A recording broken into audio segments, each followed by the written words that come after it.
88% of Americans want Prince Harry to be deported after he lied about taking drugs on his visa application. Is it true or false? Is this one of these questions where it's only 88%?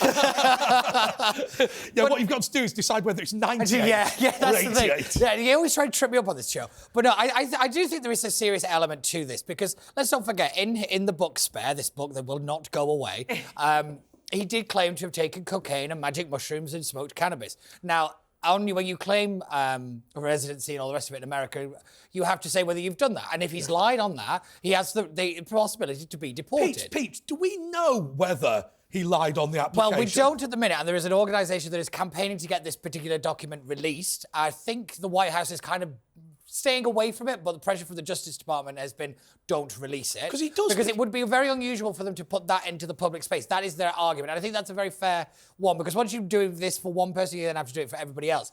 But one thing that kind of circulated around this is always been the question of, is Prince Harry going to get citizenship? Yes. And I think that's really what this question is really about. And I know there was a big poll done about whether we would, and a lot of Americans didn't really think he should take it, because there's also another element of it that he would have to publicly renounce his title. Yes. If he was to claim US citizenship, you have to do it. But you can't just say it. You have to be recorded doing it and watched doing it and all the rest of it. And doesn't he have to? I think he has to say that he will not give any loyalty to a foreign prince. Yes, exactly. Which would be himself. which given his track record for loyalty, I'm not quite sure. Actually, that's a reasonable. That's a reasonable point, Ben, isn't it? Because if he doesn't want to give loyalty to a foreign prince, I mean, of all the people in Britain that ever make that claim, he's telling the truth. He can make that. I think we should have a petition for him to be granted American citizenship so that he can permanently stay there and ban dual citizenship at the same time. Yes.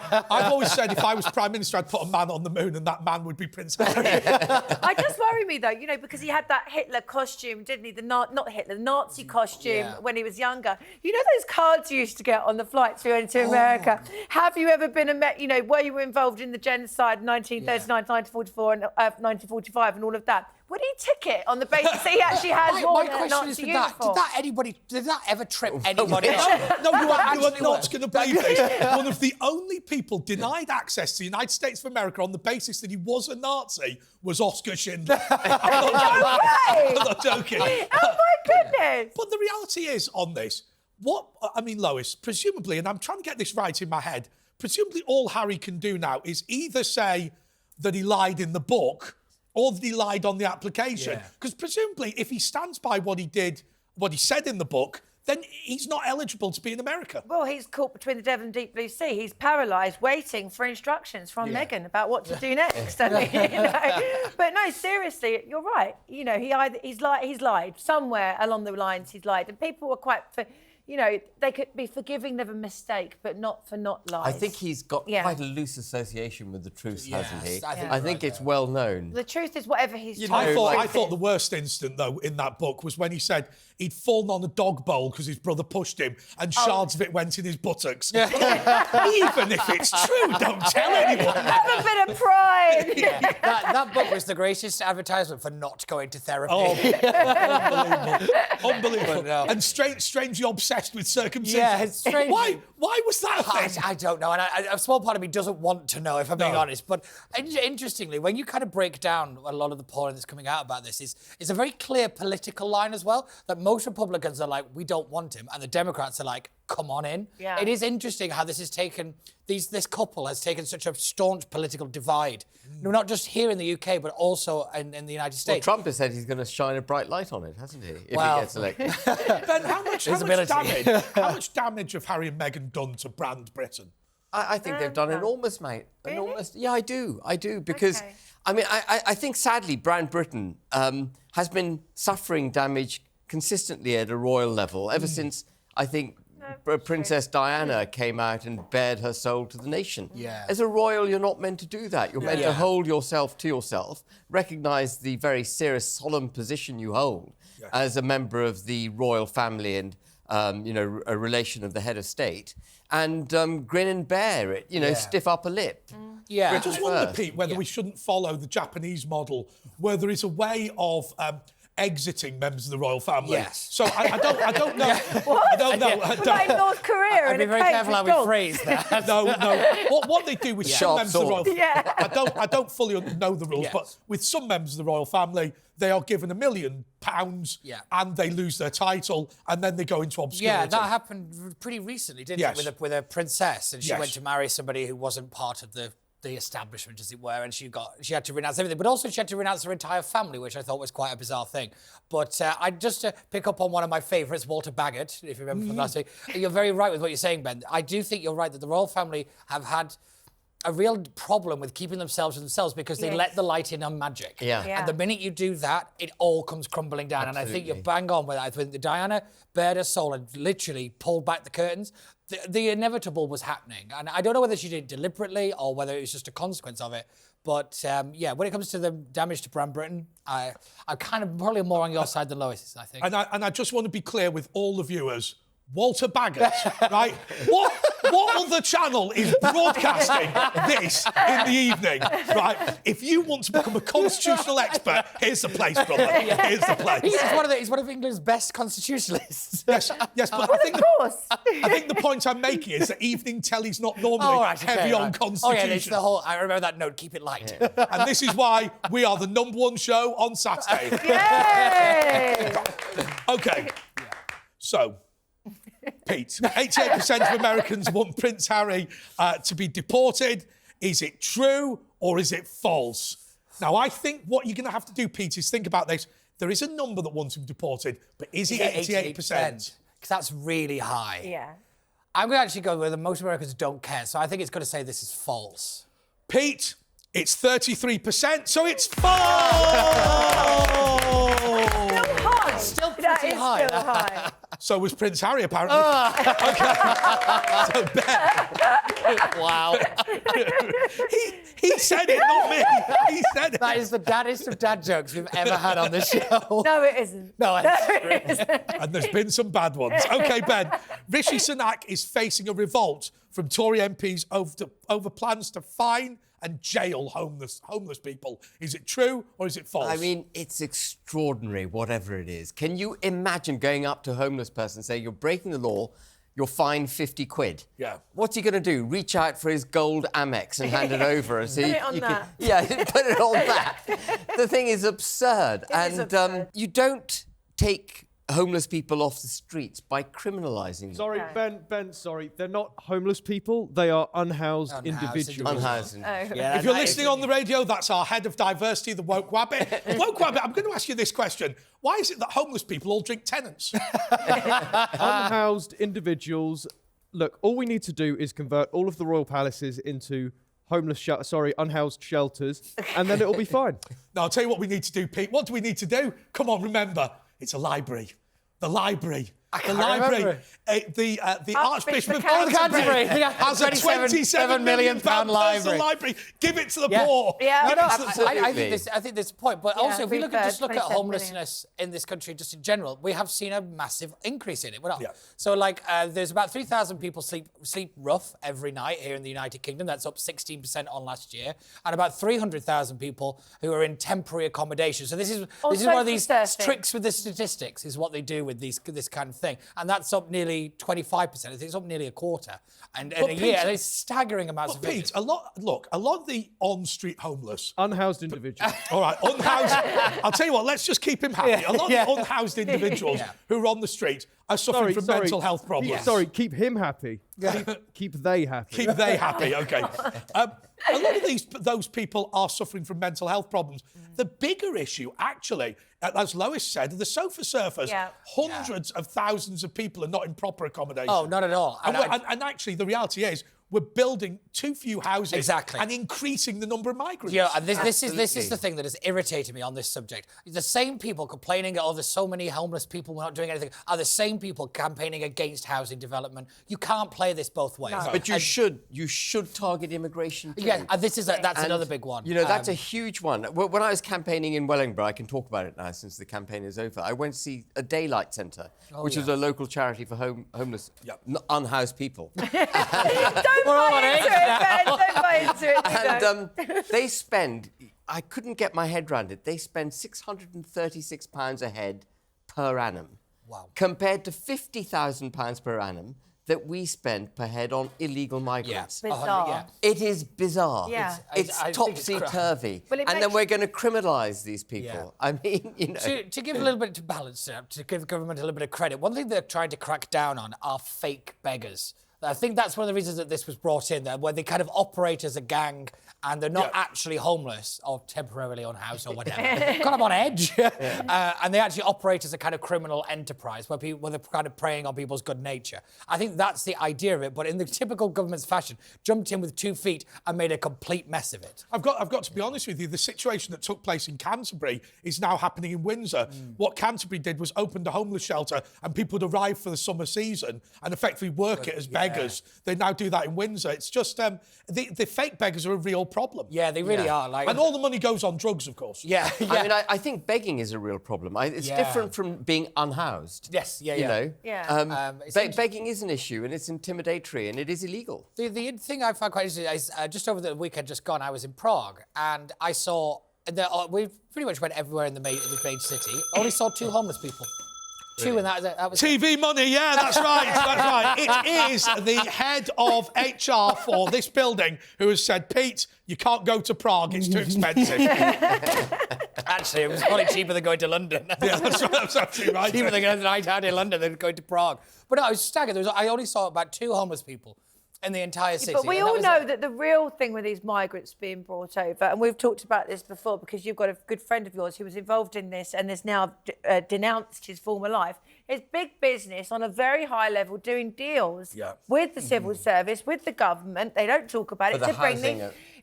housing and feeding and caring. Not just for that, but to bring people over to do the jobs that English people don't want to do. And we haven't got EU migrants anymore doing those jobs. I just wonder, Ben, and we don't know how many of these people are slaves, right? Because the reality is, when you look at these gangs from places like Romania, the people are not getting the money themselves. It's a real worry. Absolutely. They are finding themselves in the workplace, but without any of the protections of employment Absolutely law. right, yeah. So they are, it's a very good point, they're probably being exploited. One thing I do think we need to mention on the issue of homelessness is that a significant number of the UK homeless are former veterans. Yes. And I think that is criminal. I do not understand why there are former soldiers, Probably Navy, associated with the mental living health on the thing. streets like they are. I think that is absolutely shameful. Yeah, but I found when I worked in Windsor, when I worked for the council, we provided a lot more social housing, and I'll tell you, they didn't stick a single ex-serviceman in. No. All the Coldstream Guards were sent back to Newcastle, and I'm afraid it was recent migrants who took every single property. Really? And in the end, I said, what is the point in providing this social housing? Right. The people that have served the country are getting done over. And I mean, I think it's even more offensive because the taxes go up that they have to pay as council tax to pay for all this rubbish. Can I just say one more thing, which is horrific? I know this is meant to be a light-hearted show. Don't worry, I ruined that one. I met an elderly couple in Wellingborough when I was campaigning there who had received a letter from the local authority. Do you remember this? I remember this. Threatening to possess their home on the basis that it was derelict, which it wasn't, so that they could house migrants, mostly single young men who've come across the channel. Yeah. Whoa. And when I heard this story, I thought this cannot be true, but they produced a letter from the district council. You thought it was a fake? I thought it was a fake. Yeah. But where do we get the show. money? Where do we get the money to possess good tax-paying citizens' homes in this country so we can house illegal migrants? That's why I think there's an Uber deal being done with big companies to bring them over. But I'm afraid, and we're going to have to move on. But I think we're going to have to start giving consideration, if we continue immigration at this level, where we're going to put British people. And I think potentially moving them abroad might be the only solution. Let's go to Calais. Yeah, absolutely. Absolutely. So, Ben, has Rishi Sunak faced a revolt over attempting to jail homeless people? Is it true or false? It is true. It's absolutely true! Muted applause. Lois, the University of California in Berkeley has been accused of racism after banning white people from its community farm. Is that true or false? Now, I have to say, because the track record in America only allowing black people on the farm is not necessarily a great look. But That's what I was going to say. I mean, you know, normally these positive discrimination things, which I don't agree with anyway, are to encourage black people, BAME people into industries that they might have difficulties getting into. Now, with the best will in the world, following on from what you've just said, you know, with the history that America's got of black people doing, you know, that kind of work, that's not really an issue, is it? I mean, also, how many black people want to hang around at a community farm run by a university or not? It's just racism, isn't yes, it? Oh, it is. So basically, it's one of these classic things of inclusion. It actually means exclusion. Yes. That's what this. It's one of these double speak terms. And we see it all the time in this. And this, Well, it's in this, like progressive discrimination. Yeah, There's nothing progressive about any form of discrimination. yeah, we had a case of this just a couple of weeks ago in London where they wanted to have a kind of black-only audience for a big show. And we've had 2 or 3 of these instances A safe now. space. And it was interesting that even it made it all the way to, I think it was the Today programme, and they asked the Prime Minister, Rishi, about this, and he said, it's just a stupid idea. And I was like, if Rishi Sunak even thinks it's a stupid idea, you might be onto something. If the Sunak got it, The Sunak managed to get his head around it. But he didn't quite get it, because it's not just stupid, it's actually dangerous. Yes, I It is completely agree with you. dangerous, yeah. But in America, we see it even more with these kind of black-only dorms and black-only graduation ceremonies. Well, And the this- University of California did that as well. Yeah, the UC Berkeley's one of the most woke institutions going. But I just look back at it and thinking, whatever happened to that kind of I have a dream, you know, Yeah, kind of content that creation. mentality. Ben, can I ask you this question? Yeah. Do you agree with me, which is always a bad way to start a question, but actually, now I'll make a comment.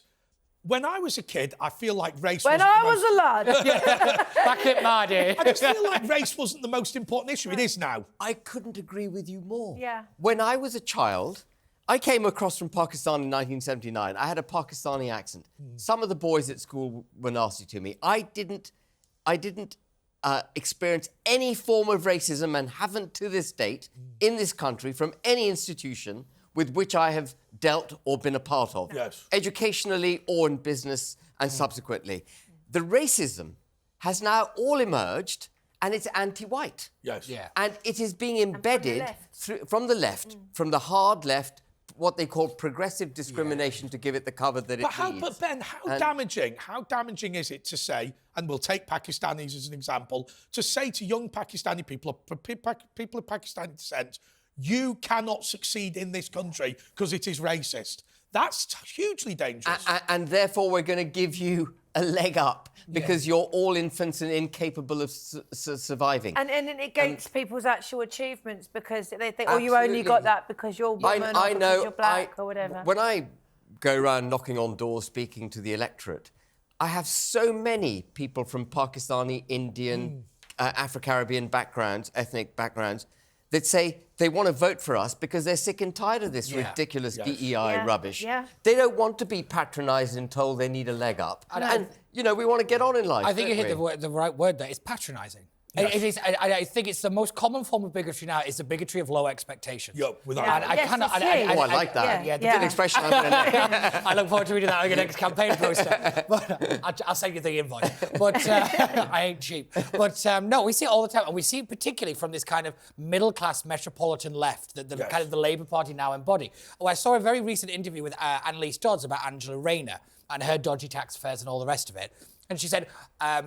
She was asked directly, has Angela Rayner broken the law? And Annalise Dodd's answer was, oh, well, Angela's from a council estate. So what? And the way, so what? Yeah. And the way that That she said show it was was dad was a as though she couldn't grocer. possibly know what she is. It is bigoted, it is backward, and it has to stop. But anyway, is there a community? But anyway, I mean, I just... never mind. Just skip over that point. Yeah. let me tell you, watching and listening at home, how many edits that particular bit just went through. But has the University of California created a community farm and banned white people? Is it true or false? Yes, absolutely. It's true. It's absolutely true! That was The Woke That Was continues after the break. Welcome back to That Was The Woke That Was. Peter, Yes. here's another minefield for you. God. A woman's only football competition has been branded misogynistic after it was won by a team with 5 trans players. Yes, I do know this one. This was I'm allowed to say the phrase, "My name's Karen." So yes, I do know this. So this was in Australia. Now, it was a kind of soccer competition, football competition, and they had 5 trans players on one team, and they dominated this tournament. How many players were there in total? I don't know. But it shows that, yet again, that these are opportunities being taken away from young girls and being given in the name of inclusion and diversity to trans people. And I'm sorry, it has to stop. Lois, will your daughter enjoy fewer rights than you? We are losing our spaces. I mean, anything that makes me be in any way feminist is quite a big deal, right? So, you know, but yeah, with men coming into girls' changing rooms, things like that. Although Lola told me the other day, she said, "Yeah, Mummy, I've decided I want to be a furry," because she likes winding me up.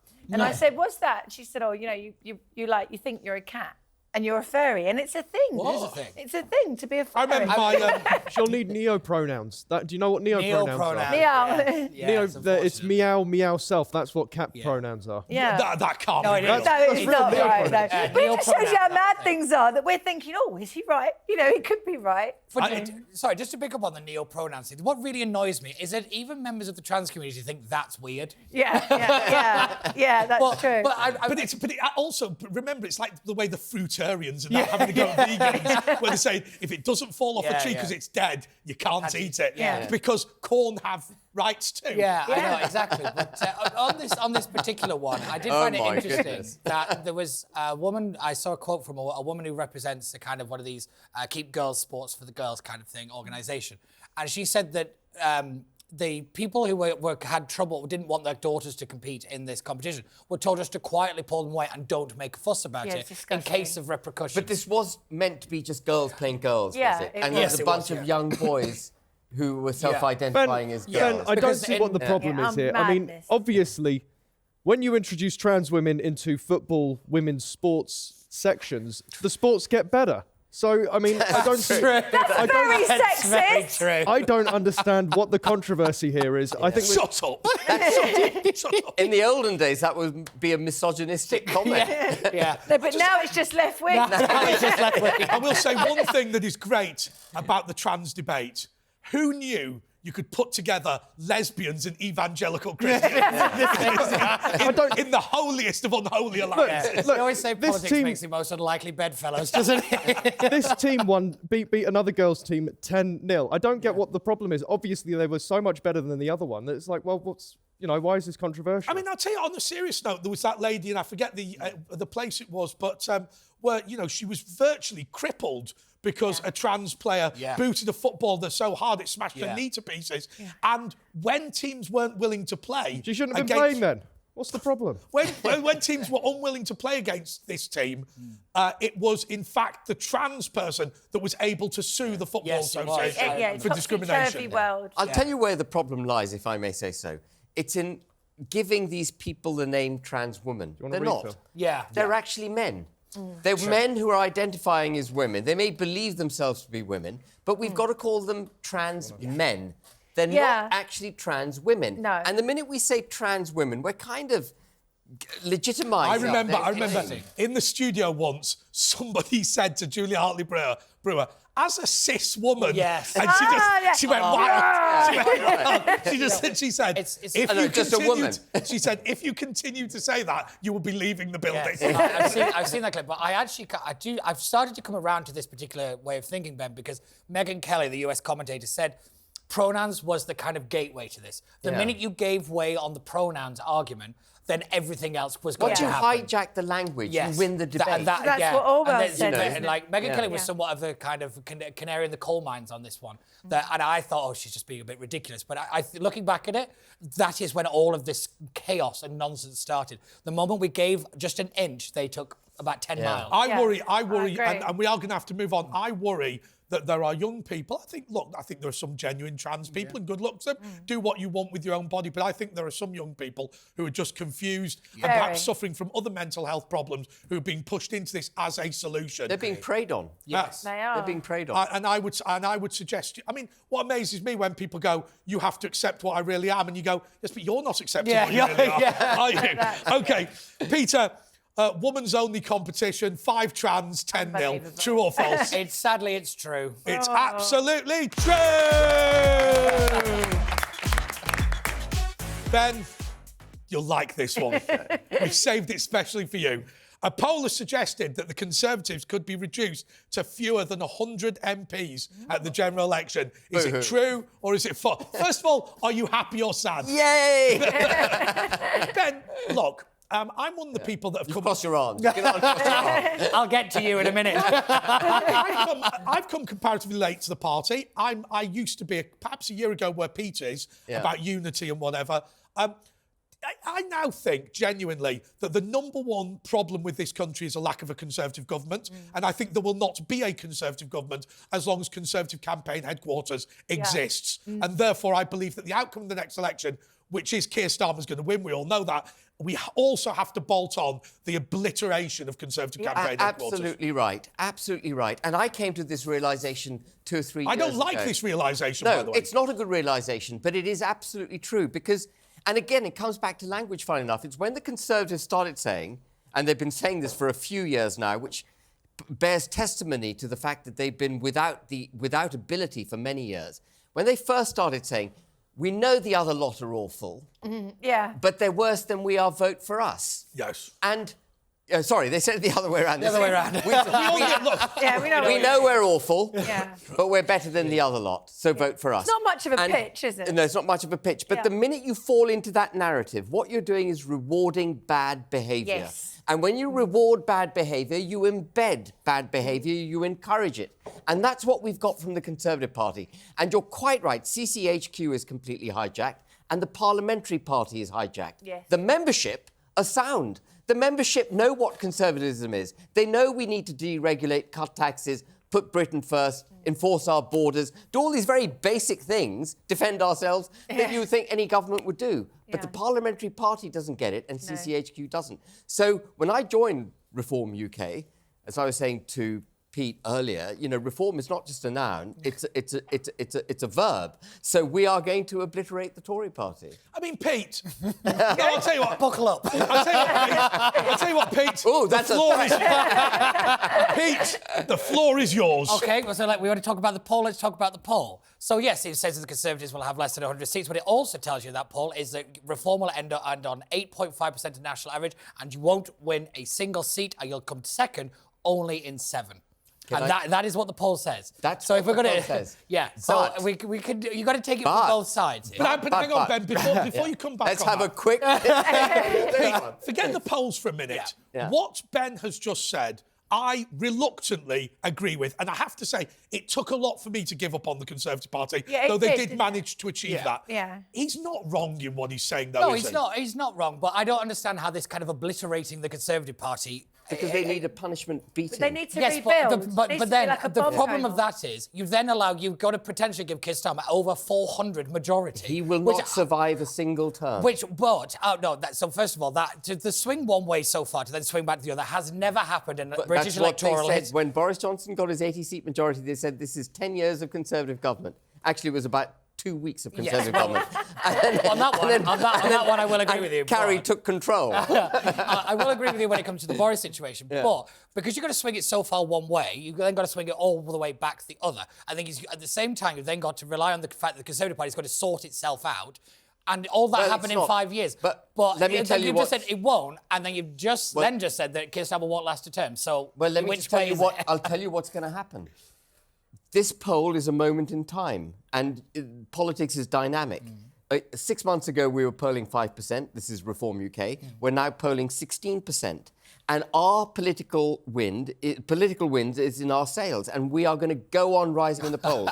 And we are soon, I don't want to tempt fate, we are soon going to be ahead of the Conservative Party. And when that happens, a historic moment would have been reached. This hasn't happened in British politics. I'll tell you what we're going to do right now. I'll tell you what we're going to do. I'll tell you what we're going to do right now. We cannot gamble on a television show. But I'll tell you what I reckon. Didn't Rishi Sunak do that? Pete, He did on this channel. Right, if Reform UK win 5 seats, 5 seats or more, then you have to dance in your underwear on this show. Deal. Okay, you heard it here first. If you want to see Pete Barnes in his underwear, make sure you support the Formula Only because... But Pete, you're that confident? That confident, 100%. I think because it's very, very clear. Vote for reform, you get Keir Starmer. That's just an electoral fact. No, you vote for Tories, you get Keir Starmer, because the Tories are basically Keir Starmer. This argument. Oh. No, it's absolutely true. But it is This is true. just, it's not true. It is a true. talking Look point. at the country. Oh, Ben, stop being a washing machine and get off the spin cycle. There is... Oh! It's coming out now. I tell you what, that was almost as bad as drop the zero and get yourself a hero. But no, come on, let's be real now. Look at Lee Anderson's seat, the Rottweiler of the Red Wall. He's polling third in his own constituency against a candidate that doesn't even exist. You keep talking about wind in the political sails. It's simply not there, other than the fact that you were a pressure group trying to destroy the Conservative Party, and that's fine. We are not a pressure group. Oh. We are not a pressure group. There will be no deals with the Conservative Party. We are here to stay, and we offer a genuine choice to the electorate in all 630 seats in Great Britain, and we're going to take the fight to the Conservative Party. We are the only small C Conservative Party. And if you care... And that proved that the last 3 by-elections you didn't win either. Nigel Farage! Hey! He's saying, if we hit 20%, I'm moving tight out of the way. I will just be clear, that was not Nigel Farage. But hang on, Pete, I just want to be clear on this one thing. Stirring. I just want to be clear on one thing. Look, if I go at the next general election and vote Conservative, am I not rewarding failure? Yes. No. That's it. I don't think you are. I think the way to think of it... I mean, I'm not celebrating success. No, but what you are actually doing is thinking in terms of a pragmatist, which is the foundation of conservatism, which is why I'm the real conservative in this room, and none of you lot are. I'll tell you another hijacking. Peter's a hard left communist. I'll tell you another hijacking of the English language, and the Conservatives use it a lot. Don't let the perfect become the enemy of the possible. And that is the surrender to failure before you've even had a go at the race. Sorry, aren't you the party that wanders around calling yourselves the real Conservatives? And then you're talking about being perfection Conservatives. We are genuinely... There's nothing conservative about your party, Peter. Nothing. There's nothing conservative about yours. You stand for high taxes, high regulation, net Mass zero, immigration. open borders. Yeah. And a partition down the Irish Sea between Northern Ireland and Great Britain. And you're led by a globalist. Your party is in gross dereliction of the duty with which it has been entrusted by the British people. Everyone, I think it's time to give UKIP a chance. Lois, UKIP, why? Why UKIP? Well, someone's No, UKIP, why? UKIP is important because we need to keep you guys on your toes and make sure that as you get that you don't go too much towards the centre, because otherwise there is much chance of reform once they get into power, and not all political parties. Sorry, go on. It's Keir Starmer! Yay! Keir says you can criticise me as much as you like, but nothing could be worse than Rishi Sunak. On that, we agree. Has this poll said the Conservatives will be wiped out? Is it true or is it false? It is true. It's absolutely true! Yay! That was The Woke That Was continues after the break. Welcome back to That Was The Woke That Was. Right, Peter. What now? Scotland's. True. Humza Yousaf. True. Okay. Right. Scotland's controversial new hate crime laws were introduced this week. Jimmy Cranky has already been prosecuted after Humza Yousaf accused the child of transphobia. Is it true that the little kid was transphobic? Right, OK, so we put the cranky bit of this to one side. I do think Scotland has officially fallen. This new piece of legislation that has been introduced is genuinely terrifying. I always use the phrase, I have to remind people, that 1984 was written as a warning, not an instruction manual. Yeah. I think even Orwell would be shocked. Honestly, this should really terrify a lot of us, because it is very broad-ranging, and it's all based on very vague bits of language, and it is very, very concerning. Well, we are assuming, I have to say, I was talking to Asher Gould, I've talked to Danielle Nichols about it, those being my two co-hosts. We're expecting at some point somebody on this channel to be arrested and prosecuted, Absolutely. having never set foot in Scotland. Yes. It will happen. Yes. It's Hartley Brewer! Hey! She's saying, let's be honest, it's going to be me. No, but honestly, in all seriousness, it genuinely wouldn't surprise me because I do think a lot of this has been introduced in the backlash to the trans aspect of this. Yes. I know J.K. Rowling has kind of gone to Scottish police like, come and arrest me kind of thing. Yes. Which I think is very admirable. Yeah. But I know there's been a big protest outside the Scottish Parliament today, like this week, and there's quite a few other things going on to try and combat this. But no, I will say one thing. concerning. I will say one thing, Lois. Let's be honest. HMP Edinburgh with me, Farage, Mike Graham, Hartley Brewer, Patrick Christie. What is it? What's that other one? That's that Reverend Calvin Robinson. Yeah. It's gonna be riotous and good fun. Don't forget Lawrence Fox. Lawrence Fox.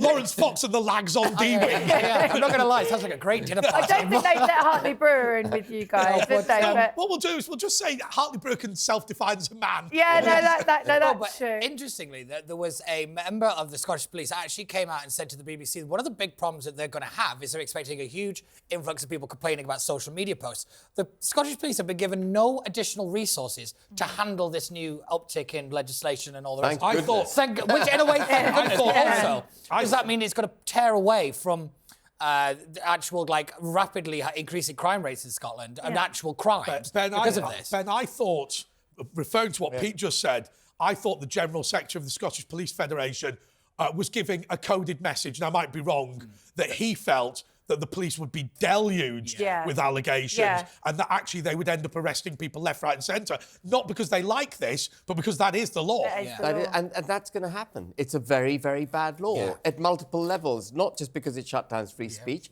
but because it's basically unenforceable in any practical sense. Yes. The police are going to be run ragged. But the other thing we haven't touched on, and I wholeheartedly, in this discussion, endorsed you. Okay, completely. date and timing, we agreed on something. Romance has started. We actually agree on everything. He's just in the wrong party. But, You don't pay me enough. but the other thing here is that they're effectively reintroducing blasphemy laws through the back door. Yes. You won't be able to challenge ideology. You won't be able to challenge people's views and beliefs. This is the hard coding of multiculturalism into the United Kingdom. I have to say, look, I've got Muslim friends of mine. The one of the things that I always disagree with them on, they believe that blasphemy should be a matter of public policy. I believe it should be a matter of personal conscience. Now, to be fair, they're not hypocrites about this. They believe that you shouldn't be blasphemous to Jesus or Mary or whatever, just in the same way as you shouldn't be blasphemous for Muhammad. But that is not our tradition, and we should not be pandering to it. No. And it is, people say, what does it mean to be British? What are British values? Well, there is one of them. very, very important British value. Religious tolerance. Yeah. And the preparedness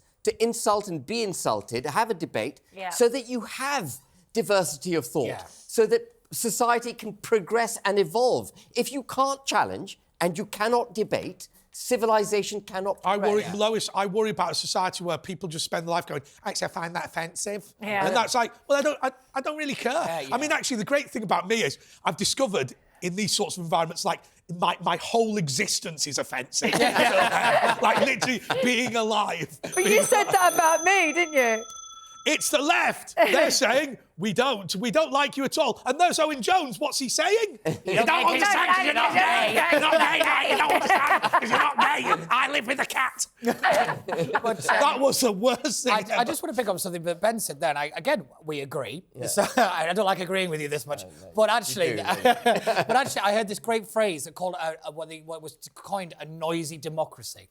Yeah. And I really liked that phrase in terms of you're supposed to disagree with each other. You're supposed to kind of offend each other. Absolutely. And like, if you can't, like you said, you do it through words, you don't do it through violence. And I think the minute that a society stops talking to each other, that is when bad things start to happen. Do you know what I say on my Twitter? I say, opinions expressed aren't even my own. Right, and the reason is, because when people go, and I hate this so much, where they go, why did you say that 10 years ago? Because I was wrong. Yeah. This whole idea that what you've got to do, everybody's got to agree and nobody can change their opinion ever. It's just madness, Lois. No, it is absolute madness, and this whole thing about people being permanently offended as well. You just know that somebody who constantly takes offence, they haven't really got that much going on in their lives, have they? That's the thing that makes them interesting. It's also people with. I tend to find that people with blue hair are also very boring. I'll tell you what. Talking of alternative people, the girl downstairs from me at university, she had a piercing in a intimate place. in an intimate place. Yeah. Can I tell you, every conversation with her about it, somehow she weaved that in. Yeah, Right? but this, Andre, I actually... It's a girl from downstairs. Yes, we all know. In fact, there's a tribe in Uganda. But no, interestingly, I don't mind the blue hair thing because it means I can visibly see the people I can avoid. Yes. It gives me a reason to cross the road. Yes. But has Jimmy Cranky been prosecuted? Is it true or false? No, false. Before I give you the answer, I will tell you that I once appeared on TV with the Crankies, and I said, can you believe that the only 1970s and 80s TV presenters that weren't dodgy were the ones that got his wife to dress up as a little boy? And he said, that's been pointed out to me many, many times. Okay, so you say it's false. It's absolutely false!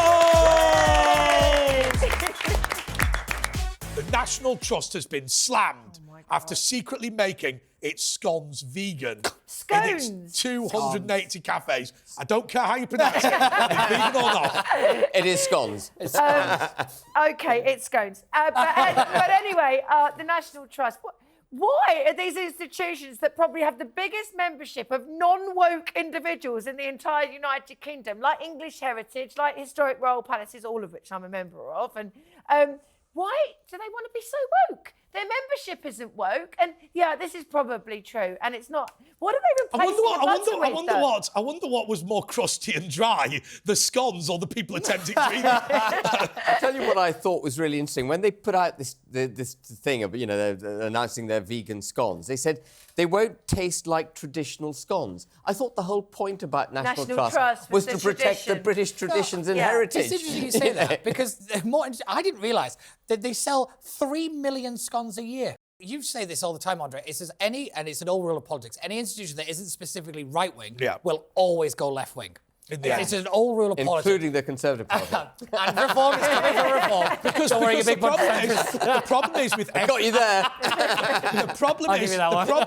the problem is with every Quango, the applications come in from the right going, I'm an investment banker and I've got experience with this. The applications come in from the left. As a lesbian, I understand. And those are the applications that pass. Yeah, thousands let's not and forget thousands the of National Trust has been in these kind of hot waters for quite some time now. It's been one story after another after another. And it seems to me that the leadership of this organisation do not care what the members think. They couldn't care and they don't less. care about the job with which they're charged to, perform. Because this is... Do you know what I care about? With slavery, do you know what I care about? I care about animal cruelty. What was that? Rabies. I care about animal cruelty and protecting our creatures. I mean, vegan scones are what are helping us move towards a better planet. Do you know what that actually was? What was it? It's the armrest of my chair. My buttock moved it, and it's now gone. Oh my God! Oh no! What, you can't get in normal chairs? There it is. Now the helpful thing about this, I can correct the woke rabbit. It's Piers Morgan! He said, you have actually destroyed my chair, and I think I actually have. Well, it's quite... Got some heft. That is a disaster. That is a disaster. Now, I want to explain to you that the reason that is able to happen is because my buttocks are very firm. Very firm. Oh, no. You've actually hurt him. You've actually hurt me. Yeah. Right, OK, let's try and get it back together. Yeah. Piers Morgan's chair has died. The woke wabbit has just attacked me. OK, so, Lois. Yes. Don't hit Pete. Lois. Yes. Has the National Trust secretly made a new recipe for its scones and made them vegan? Is it true or is it false? Well, seeing how they seem to absolutely hate their membership, then unfortunately I'd say it's true. Yeah. It's absolutely true! OK, so to Ben. The White Cliffs of Dover are to be given a rainbow makeover to be more welcoming to illegal migrants from the LGBTQ community. Now, first of all, Ben, I want to ask you, why is it there are so many gay Christians in Syria? Amazing, really, isn't it? Amazing. Well, obviously, I mean, we had a bloke phone in. He said, "You would not believe the number of gay Christians in my mosque." It's extraordinary, isn't it? Unbelievable. Suddenly they discover that they're gay and that they're Christian. That's right. And the Archbishop of Canterbury welcomes them with open arms, of course, as he should. I just wonder. Just after he pays off the reparations for the slave trade. I just wonder whether and we don't know the background to a lot of these stories, but I wonder, will there be any repercussions to those members of the clergy who have signed forms claiming people have converted to Christianity, presumably knowing or ought to have known that was not true? Well, at Judgment Day, they'll be held to account at the very least, won't they? Can I just make a slight point defending the Church of England, though? My priest partner said to me the other day, he said, it's actually the people that did these baptisms, they weren't church, they were the Baptist Sorry, what is your church. priest partner? No, my priest's partner. Oh, your priest's partner. Right, we're not even going to comment on that. Lois, just continue talking. No, well, anyway. It's not his wife, is it? No, it isn't. But he said... A gay priest, what will they think of next? I love my priest, stop it. He said, I've lost my thread now. Oh. No, he said it's the Baptist Church, that the Church of England were really criticising everything, but actually the newspaper articles didn't make it clear that actually it was the Baptist Church. It was. Yeah, it was. But the real fault here is the government, because the government should simply legislate that unless you stated when you made your asylum application that it was your Christianity or your sexual preferences that caused you to be in danger in the country from which you fled, you can't just add that on later. Have we decided to paint the White Cliffs of Dover? Yes or no? True or false? I can't believe we would have sunk that far as a country. No. Give us But chance. sadly, nothing. We can go on going low. So I suspect it's probably true, are we? Is that No, thank God. thank It's false! OK, Woke Wabbit, our head of diversity. What are the scores? Lois is on 0. Oh. That means you win the armchair. No, don't tell anybody about Piers Morgan's broken armchair. It's like a paddle, isn't it? Pete is on 5 points, and Ben is on 5.5 points. So Congratulations to Ben Habib, who gets the golden carrot. Thank you so much to Lois Perry, and thank you so much to Pete Barnes. I'm off now to fix Piers Morgan's chair. Until next week, goodbye! I've got it!